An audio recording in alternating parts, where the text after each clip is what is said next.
Bom, senhoras e senhores, boa noite. Vamos dar início à nossa cerimônia. Eu sou Vanessa Lama.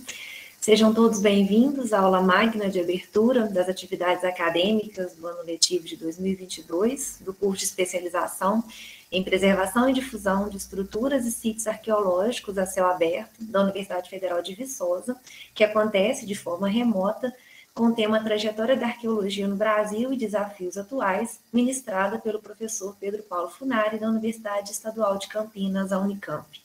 Eu vou convidar para abrir as suas câmeras os membros que compõem a nossa mesa diretora virtual, lembrando a solicitação de todos manterem as suas câmeras fechadas por conta do peso na conexão, para que a gente possa prosseguir com a cerimônia. Então, eu convido para abrir as suas câmeras da mesa a senhora vice-reitora da Universidade Federal de Viçosa, professora Rejane Nascentes.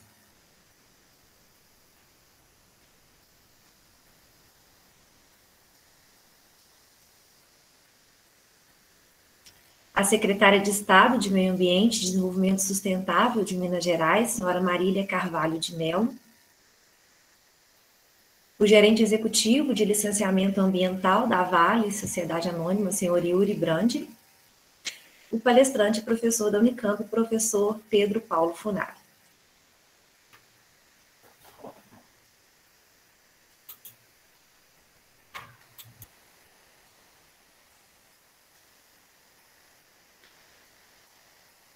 Bom, vamos iniciar, então, passando a palavra ao gerente executivo de licenciamento ambiental da Vale, senhor Yuri Brandi. Então, boa noite, pessoal. Estou representando o diretor Wagner, né? Ele, em vista do feriado, ficou preso na estrada, me pediu para estar junto com vocês. E gostaria apenas de dizer algumas palavras agradecendo, né? Tanto por parte da universidade, também a secretária Marília e a todo o grupo que trabalhou para promover esse curso, né? Já tem algum tempo que eu acompanho a luta da turma aí para de fato materializar a ideia do curso, né? E eu acho que, sem dúvida, a gente está dando um passo enorme, tanto do conhecimento como suporte para os licenciamentos, para os estudos de arqueologia pertinentes aí, tanto a ciência como o licenciamento. Acho que é um marco muito significativo para o momento estar realizando o curso de arqueologia. Então, agradeço em nome do Wagner, né, o Wagner Loyola, nosso diretor, em nome da Vale, a presença de todos e desejo sucesso no curso e uma boa noite a todos.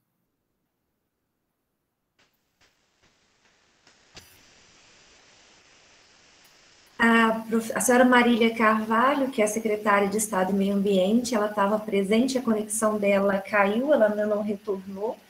Então, nós vamos passar a palavra para a senhora vice-reitora da Universidade Federal de Viçosa, professora Rejane Nascentes, por favor. Boa noite, Vanessa. Boa noite a todos e a todas. É um prazer muito grande participar aqui com vocês hoje da aula magna do curso de especialização em preservação e difusão de estruturas e sítios arqueológicos a céu aberto. Eu inicio cumprimentando a secretária de Estado do Meio Ambiente e Desenvolvimento Sustentável de Minas Gerais, a senhora Marília Carvalho de Mello, o senhor Yuri Brandi, representando o senhor Wagner Silva Loyola, da Vale. Cumprimento também, já agradeço muito o professor Pedro Paulo Funari, que vai ministrar a aula para vocês. Cumprimento também todos os professores, em especial o professor Jonas, o professor Carlos Schaefer, todos os professores presentes, os técnicos, estudantes, muito boa noite.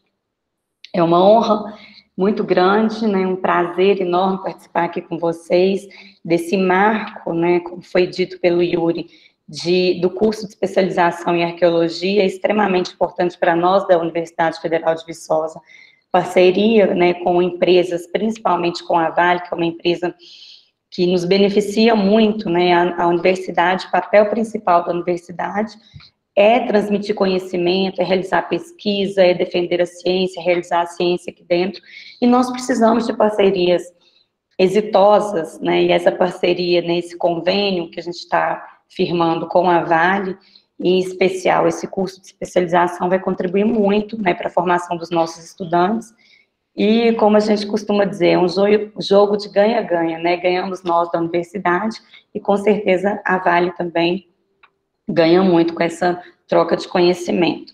Essa parceria, como eu disse, ela é extremamente benéfica, né, para todos os envolvidos, para os nossos estudantes, nossos pesquisadores, e eu tenho certeza que ela vai ser muito exitosa. O conhecimento adquirido aqui na universidade, né, ele precisa ser colocado em prática, então parcerias como essa são extremamente benéficas, como eu já disse, né, e como foi dito anteriormente, né, em relação ao licenciamento, né, essa parte ambiental, o impacto ambiental, a troca de conhecimento, a conscientização, isso tudo vai ser explorado no curso de especialização que está dando início hoje. Quero agradecer muito a Marília, né, secretária, em nome dela, agradecer a essas parcerias também com o Estado, né, a universidade, ela também tem diversas parcerias com o Estado de Minas Gerais, tem sido muito benéficas também para a gente. Quero agradecer muito ao professor Jonas, e em nome dele agradecer todos os envolvidos, né, para essas ações de sucesso. Eu tenho certeza que esse curso, ele só está começando hoje, porque o professor Jonas e outros professores, outros técnicos empenharam, e com certeza como resultado, né, teremos a importância da preservação de patrimônios, estruturas e sítios arqueológicos, principalmente localizados na região do quadrilátero ferrífero. Quero agradecer também ao professor Pedro por estar aqui hoje com a gente para ministrar a aula magna, e aproveito e convido, quando possível, né, estar presente aqui na Universidade Federal de Viçosa. Vai ser um prazer recebê-lo aqui na reitoria, professor Pedro. E encerro agradecendo a todos os presentes, todos os estudantes. Desejo que vocês aprendam muito, né, adquiram conhecimento. Os nossos professores, pesquisadores aqui são experts na área. Contem conosco da Administração Superior da UFV, e eu tenho certeza que será um grande sucesso esse curso. Muito obrigada e boa noite. Agradecemos, professora Rejane, Yuri Brandi, pelas palavras de abertura. Nós desfazemos a mesa, pedindo ao professor Pedro Paulo que permaneça para proferir sua palestra, mas antes de iniciarmos com o professor, nós gostaríamos de agradecer ainda a presença de alguns convidados à nossa cerimônia: o senhor Rubens Panegassi, que é chefe do Departamento de História da UFV, o senhor Odemir Baeta, que é diretor do Centro de Ciências Humanas, Letras e Artes da UFV, o senhor Raul Narciso Guedes, que é proreitor de pesquisa e pós-graduação da UFV, a senhora Isabel Roquete, que é gerente de estudos e licenciamento ambiental da VAG, a senhora Débora Maria Ramos do Nascimento Franca, que é superintendente do IFAM em Minas Gerais, o senhor Matheus Guerra Cota, coordenador técnico do IFAM de Minas, a senhora Marília Palhares Machado, presidente do IEFA, o senhor Ramon Vieira Santos, coordenador de gabinete do IEFA, e a senhora Edilane Maria de Almeida Carneiro, coordenadora de gabinete do IEFA. E apresentando, então, o nosso palestrante da noite, professor Pedro Paulo Funari, que é professor titular da Universidade Estadual de Campinas, a Unicamp, arqueólogo, historiador, e entre as pesquisas arqueológicas que participou, destacam-se as da Serra da Barriga, Quilombo dos Palmares, autor de inúmeros trabalhos, entre os quais os livros Arqueologia e Pré-História do Brasil, ambos pela editora Contexto, sendo esse último em coautoria com Francisco Silva Manuel. Bom, professor, agradecemos imensamente a sua prontidão e estar conosco, abrindo o nosso curso e proferindo a nossa aula. É um prazer tê-lo aqui. E damos início, então, passando a palavra para o senhor. Boa tarde ou boa noite a todas as pessoas. Cumprimento aí as autoridades aqui presentes, né? O Yuri, a professora Rejane, a secretária Marília, que teve um probleminha de conexão, e você, Vanessa, que está representando aí o Jonas e demais professores, né? Nessa belíssima iniciativa. Então, agradecer essa oportunidade de estar aqui hoje. Antes de começar, de fazer qualquer observação, só diria um pequeno detalhe, Vanessa. Eu esqueci de mandar o nome realmente do meu coautor do livro Pré-História, mas o nome dele é Francisco Silva Noeli. Noeli, o sobrenome dele é Noeli. Eu digo isso porque, justamente, como indicação, né, para os participantes do curso. E eu indiquei esses 2 livros, em particular pelo tema de hoje, mas também porque esse livro sobre a pré-história do Brasil, ele está sendo feito uma segunda edição agora, em 2022. Então,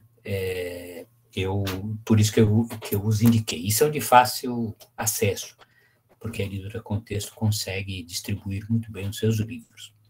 Bom, então, primeiro agradecer muito, dizer que é uma satisfação, dar também os parabéns para a Universidade Federal de Viçosa por organizar este curso de especialização, que é sempre muito importante, porque congrega pessoas vindas de diferentes áreas, e em seguida porque isso é fundamental para a capacitação das pessoas que vão trabalhar com o patrimônio, o ambiente, e especificamente com a arqueologia.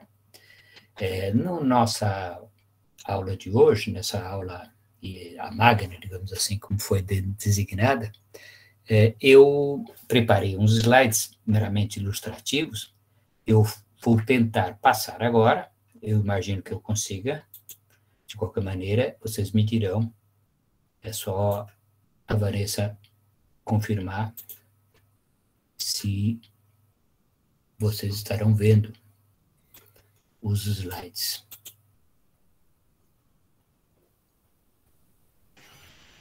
Estamos visualizando. Sim, agora eu vou passar só para você me dizer se está passando. Tá, passando corretamente. Tá. Se você quiser só colocar no modo apresentação, professor, que aí fica melhor a visualização. Melhor a visualização. Agora é como descobrir Você pode colocar um F5 ou então ir aí em apresentação de slides, que fica acima, e já aparece a opção. Aí, F5. F5. Vocês estão vendo a tela inteira agora? Não, não foi. Tenta a apresentação de slides, que está logo aí em cima, nas opções. Espera. Apresentação de slide? Isso, tá aí, página inicial, nessa parte e acima, e só um pouquinho mais à frente da página inicial. Inserir, desenhar, design, apresentação de slides, tá, vamos ver. Aí, e iniciar. Aí, iniciar a apresentação. Isso. No começo. Aí. Será que deu agora? Para mim, aparece inteiro. Aqui ainda não, mas talvez esteja carregando. Olha, será? Você me dirá. Bom, de qualquer maneira, você me diz aí se apareceu inteiro. Se não, se vocês quiserem apresentar, para mim, tanto faz. Eu mandei também aí o PowerPoint para vocês. Tá, aqui não está apresentando inteiro, mas acho que não tem problemas. Ó, eu vou passar para o segundo, vocês estão vendo? Que mudou para o segundo.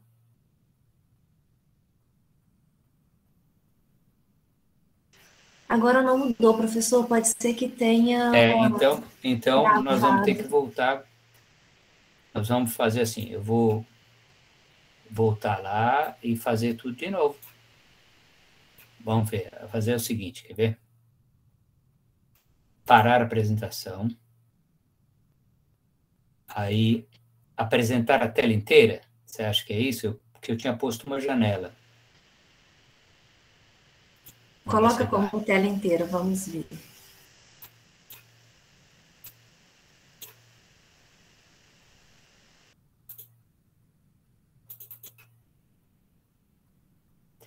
E a tela que aparece é a da nossa tela, e não o slide.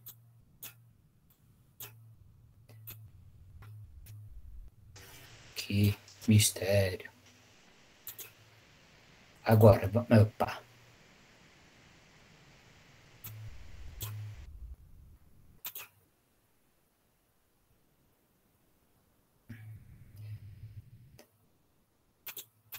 Olha, E olha que eu dou aula com esse mesmo... Eu dava, né, aula com esse mesmo programa. Mas mesmo assim, peno com ele. Vamos ver. São coisas do remoto, estamos acostumados. Vamos tentar de novo. Agora, você está vendo pequeno, né? Isso. Vamos tentar de novo por o F5. Deu certo? Ela não foi. Se você for lá no apresentar ali do começo, como a gente tentou da outra vez. Vamos ver. Fiz de novo, no começo. Eu acho que vai ter que ser pequeno mesmo, infelizmente. Não tem problema, mas dá para ler normalmente. Espera. De qualquer maneira...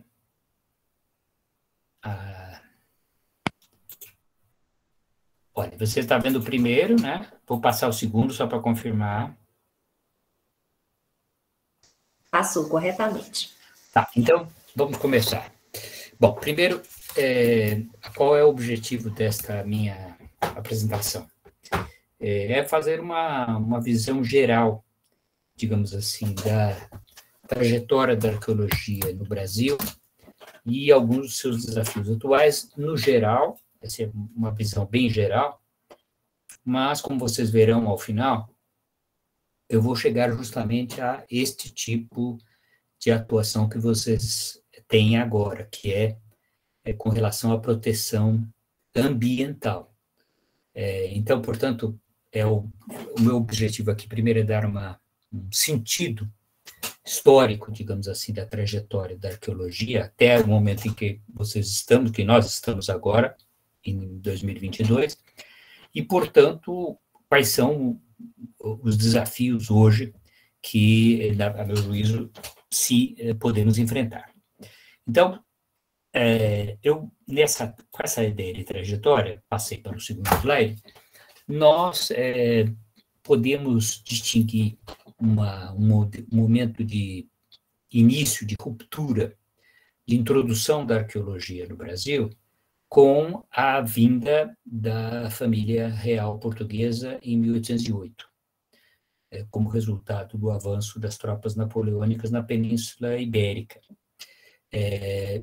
Isso é importante porque, no caso, primeiro, sim, a arqueologia, ela havia acabado de surgir, digamos assim, na Europa, a partir, talvez, do meados do século XVIII, quando da descoberta da cidade de Pompeia, os primeiros desenterramentos da cidade de Pompeia, que, portanto, já tinha algumas décadas, mas propriamente no modelo acadêmico iluminista, que é do final do século XVIII, início do século XIX, a arqueologia está se constituindo, nesse período, na Europa, e se constituindo a partir de dois eixos, um eixo que é um eixo acadêmico, que é esse do iluminismo, a ideia de conhecer as coisas de maneira objetiva, tais como elas ocorreram, por oposição à visão teológica que predominava anteriormente. E, assim, o segundo aspecto é o seu aspecto político-ideológico. Político-ideológico é nacionalismo, surgimento dos Estados nacionais, final do 18, início do 19, e, no caso das potências europeias, imperialismo, quer dizer, conquista do mundo, e no caso de lugares periféricos, como é o caso do Brasil, é o que a gente chamaria de colonialismo interno, quer dizer, a conquista interna, conquista do espaço interno, das populações interiores, dos interiores. Bom, então, esse é o contexto geral. Então, a chegada aqui da família real, ela foi fundamental porque o Brasil não contava com cursos superiores propriamente. No final do século XVIII, começa a surgir o primeiro curso de engenharia no Rio de Janeiro, engenharia militar no Rio de Janeiro, e, portanto, não havia instituições superiores propriamente ditas aqui. A primeira delas, como temos essa semana, no dia 11 de agosto, As primeiras duas faculdades são as faculdades de Direito, de Olinda e São Paulo, que são de 11 de agosto de 1827, portanto, já um pouquinho depois. Bom, mas antes mesmo da fundação do ensino superior, mesmo que muito limitado, a corte trouxe aqui para os trópicos toda uma preocupação em transpor as instituições imperiais. Afinal de contas, o Rio de Janeiro passou, nesse momento, a ser a capital do Império. E, em 1815, o Brasil passou a ser um reino junto com Portugal, Brasil e Algarves. Portanto, a vinda da corte trouxe uma série de instituições dignas de uma capital de império, que é o que eu apresento em seguida, nesse terceiro slide. Duas instituições centrais que não eram universitárias, porque justamente, como eu disse, não havia universidades, porém tinham essa função que eu diria, função de ensino superior, função de conhecimento do mundo geográfico, ambiental, humano, aqui da nação. As duas instituições que foram criadas foram trazidas, digamos assim, a primeira delas foi trazida diretamente de Portugal, que é o museu que depois seria chamado de Museu Nacional e que está no Rio de Janeiro, sofreu incêndio recentemente, mas, de qualquer maneira, essa instituição que se chama hoje Museu Nacional surgiu como museu real quando da vinda da corte e, depois da proclamação da independência, transformou-se em museu imperial, sendo que, finalmente, passou a ser o Museu Nacional. Aí vocês veem a sede mais antiga do museu, que é no Campo de Santana, no Rio de Janeiro, um retrato antigo, não é o prédio atual do museu, que era uma residência, digamos assim, da família real, da família imperial, no Rio de Janeiro, numa região mais elevada, portanto, com menos calor, que é o atual sede do Museu Nacional. Então, mas essa é a primeira instituição que é criada, e logo em seguida, já com a independência, depois da independência, surge o Instituto Histórico e Geográfico Brasileiro, que se inspira, no caso, dessas academias históricas que havia nos grandes centros, quer dizer, na Espanha, na França, na Inglaterra. Então, quer dizer, são duas instituições que têm características um pouco diferentes. O Museu Nacional ele se caracteriza pelo colecionismo de objetos, do que depois se chamaria de cultura material, objetos tanto naturais, ambientais, portanto, pedras e material geológico, quanto material humano, seja cerâmica antiga, pré-histórica, seja o que nós chamaríamos hoje de etnografia, seja artefatos dos indígenas da época. E o Instituto Histórico e Geográfico, por outro lado, ele tinha como missão, digamos assim, a composição de uma narrativa sobre a história e a geografia, documentação, recolhimento de documentação e criação de documentação, porque criação de documentação, na medida em que o Instituto, sendo geográfico, ele estava produzindo o conhecimento cartográfico do país. Então, essas duas instituições foram centrais e elas estão na origem da arqueologia no Brasil, porque logo que essas instituições são fundadas, os seus estudiosos, que não eram arqueólogos de profissionais, porque isso não existia, eles entraram em contato com os grandes cientistas, estudiosos da época, ou seja, geólogos, biólogos, mas também arqueólogos. Bom, então, isso foi fundamental para que essas instituições já tivessem o primeiro germe do que seria a arqueologia. Um exemplo bom disso é já no reinado de Dom Pedro I, nós temos a vinda de uma múmia, por exemplo, egípcia, encomendada pelo Dom Pedro I. Então, isso significa bem que essa sintonia da corte de Dom Pedro com esse iluminismo e com essa atenção ao conhecimento imperial do mundo, né, no qual está incluído aí o Egito Antigo e suas múmias. Então, a arqueologia, ela surge logo. E no Instituto Histórico e Geográfico há uns belos estudos do Lúcio Menezes Ferreira, professor da Federal de Pelotas, sobre o Instituto Histórico e Geográfico Brasileiro como produtor de conhecimento histórico e arqueológico no século XIX. Bom, então, dito isso, podemos passar para o quarto slide, em que nós temos dois tipos de, como eu disse, de produção. À esquerda é a produção propriamente intelectual, de ponta, que é a revista do Instituto Histórico e Geográfico Brasileiro. Como vocês veem aí, debaixo da imediata proteção de Sua Majestade, o senhor Dom Pedro II.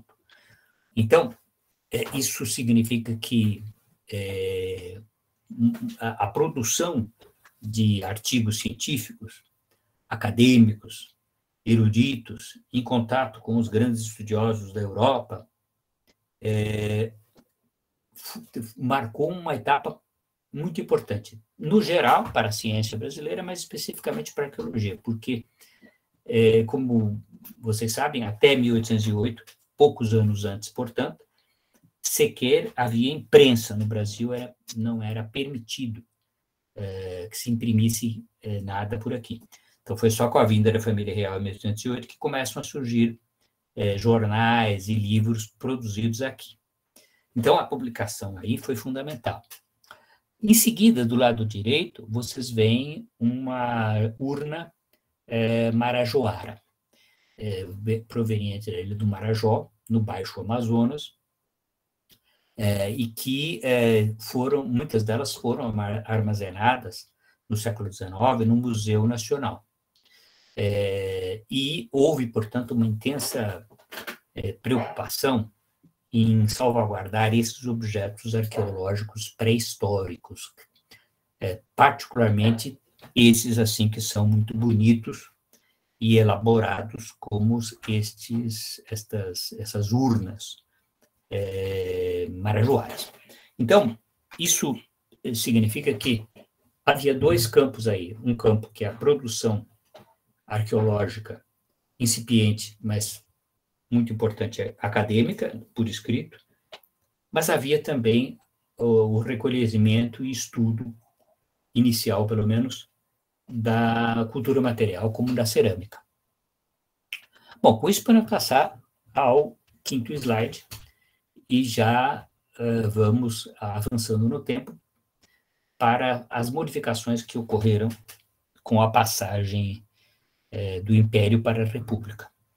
Se no Império havia uma idealização do indígena, quer dizer, a característica digamos assim, da ideia de nacionalidade no Império, como justificar que uma família real portuguesa reinasse no Brasil, qual a especificidade do Brasil ante essa família que vinha de fora? A especificidade estava na população indígena, idealizada. Aí vocês lembrarão tanto do Guarani de José de Alencar, quanto do Ir-Guarani do Carlos Gomes. a ópera. Então, quer dizer, nesse momento ápice da ideologia imperial, nós temos uma idealização do indígena, que vai se refletir, como nós acabamos de ver ali, no slide anterior, nas publicações do Instituto Histórico Geográfico e na coleta de objetos pré-históricos dos indígenas. Eu digo idealização porque sempre houve, mesmo no século XIX, naturalmente, mesmo no auge da idealização, havia essa diferenciação entre o índio idealizado e o índio concreto, que era hostilizado e nem sempre encontrava naturalmente o favor. Então, isso tudo, que vai até o final do regime, em 1889, nós temos, com a República, nós temos a constituição de um novo eixo, o eixo Minas-São Paulo.